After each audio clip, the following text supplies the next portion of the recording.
What's going on, everybody? It's Childish. We're back at it again with another Summoners War video. Today we're going to be taking a look at the newest HoH Monster for the month of June, Antares, the Fire Lich. If you guys are not familiar with this is going to be going down this weekend, June 8th through June 11th. So we're going to have 72 hours to clear those 10 stages and get ourselves 5 copies of this monster. I ain't gonna lie, I've really liked what Comtois has done over the past 3 months, giving us awesome opportunities to get some monsters or even skill ups of monsters that we're looking to skill up in order to help us progress further. Honestly, there's really no other way to say it than NB10 just got easier. So again, we'll go ahead and take a look at him real quick, as well as just talk about some of the things that could be useful for people that are currently working on their NB10 team. Obviously, this unit is a really fantastic monster. I mean, most of the people out there, you know, you see it kind of come in and out of the meta. I know there's a couple of popular streamers as well as content creators have made a couple of videos on this, or it's been featured in RTA, but overall, he's a pretty fun monster, and if you're looking for something to build in like Guild War or Siege, or even play around with RTA, I definitely encourage you to do it. Now, disregard the runes that I have on here right now. I basically have taken some of his best runes off. We'll talk about his build in a little bit, but overall, let's go ahead and take a look at his skill set, okay? So first skill, going to be able to hit 2 to 3 times, and have a 40% chance to decrease the attack speed. The second skill is an AoE attack, recovering 50% of the inflicted damage, and it also absorbs the enemy attack bar by 15% with a 25% chance each attack. So again, this skill I believe hits 3 times, so even though it's a 25% chance, it should give you a couple of absorptions, especially with the AoE attack. So it is obviously nice being able to get yourself turn advantage, so I'm definitely a fan of it. Now, we got ourselves a passive.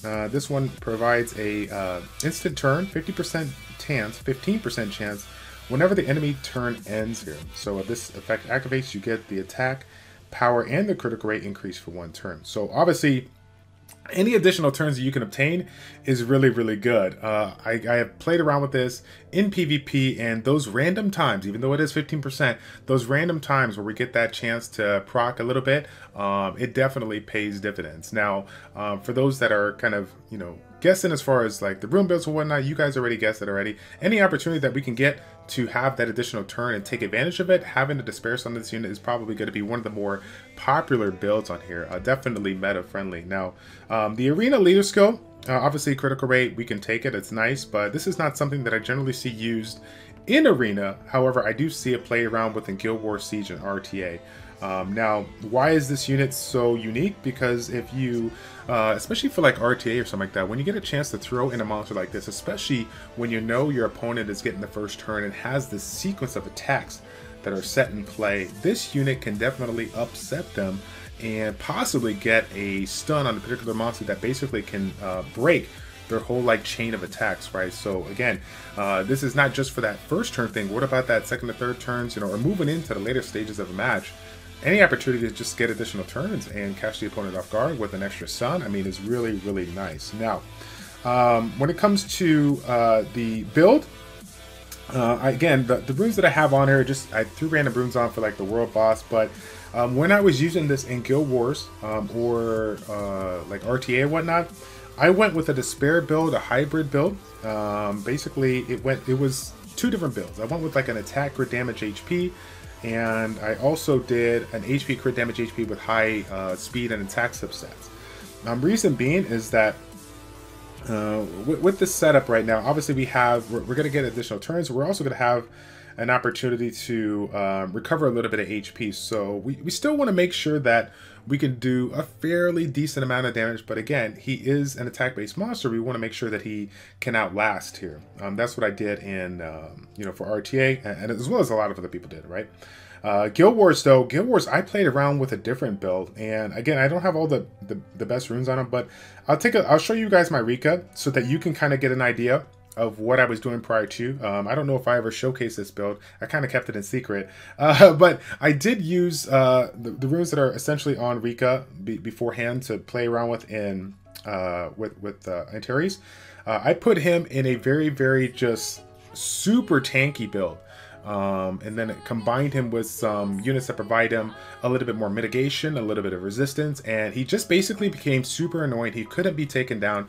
You couldn't defense break him. You couldn't put Oblivion on him because he had I had a maxed out resistance, Despair, Endure, And it was just crazy. It was just crazy. So again, it is a really fun monster. Obviously, if you go with the hybrid build, it's going to be a little bit harder to take it down. But again, like we said before, we have this passive that's going to provide a little bit of additional attack and critical rates. So, you know, when you're building this unit, you know, obviously you're looking to get yourself in that standard recommendation of the amount of critical rate. If you can, get it up there in that 70%, combined with the critical damage rune, and you will definitely get a lot of value out of him when he uses his first and second skill. Now, outside of Antares being able to build them, let's say you're a new player, you're starting to transition, not new player, but maybe mid-game player working in your Necropolis B10 team.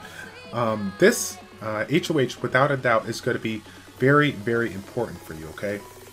As you guys know, I do use a double necro team for my Necropolis, and I've been, I mean, obviously without question, I feel like these particular units, right, the wind one, the water one, and the dark one are all usable in Necropolis, but without question, the liches are some of the best units out there for Necropolis. Why? It has a super low cooldown on the second skill, a 2-turn cooldown when you get it maxed for the wind, water, and dark. And then of course you have that opportunity to provide the slow on the first skill. So it's really beneficial for you. Now, when it comes to my composition and you know, using mine, if you guys are looking to build them or whatnot, either way, if you go with the wind or the water one, they're still really good monsters. I am particularly a fan of the Wind Lich one. The Wind Lich one doesn't have as much base attack, but I like the passive, the shield passive, to help out and stay alive. And then the slow that is put on when a monster hits it allows you to get yourself an extra stun with that second skill, right? So if you didn't know, if you use a second skill with your 2 Wind Liches or Water Liches, you have an opportunity to exchange the slow for a stun or freeze, depending on the one.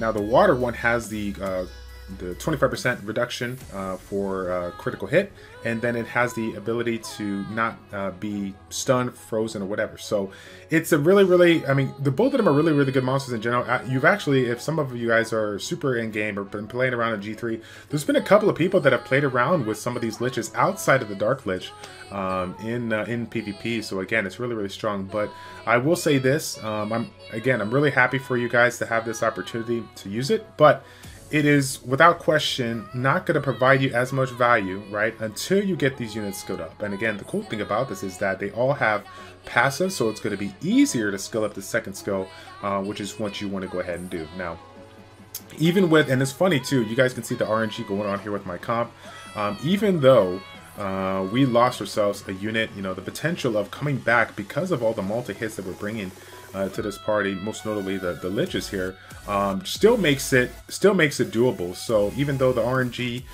may not be in your favor if you lose a unit like early on in the round, especially the mini boss, he can really rip it up to no end. You still can come back because there's you know, getting them on a violent set, getting those additional turns, and every other turn being able to have that defense break in order to speed up your run and have the units focus down. It's extremely good. I really like these units, and again, whichever one you build, if you build the fire one, if you build, if you're skilling up the other ones, there is no loss when it comes to this HoH. Do what you got to do. Just set some time aside and get this Hall of Heroes done, okay? That's going to be it, guys. Let me know in the comment section what your plan is. Are you looking to build this one and skill it up, or are you just going to go ahead and skill up your wind, your water, or your necro ones? Let me know in the comment section down below. I'm definitely looking forward to hearing back from you guys, okay? That's going to be it, guys. Thank you all so much for tuning in. It's your boy Childish, your ChildishPlays checking out. Take care, and we will see you all in the next Summoners War video. I'm out.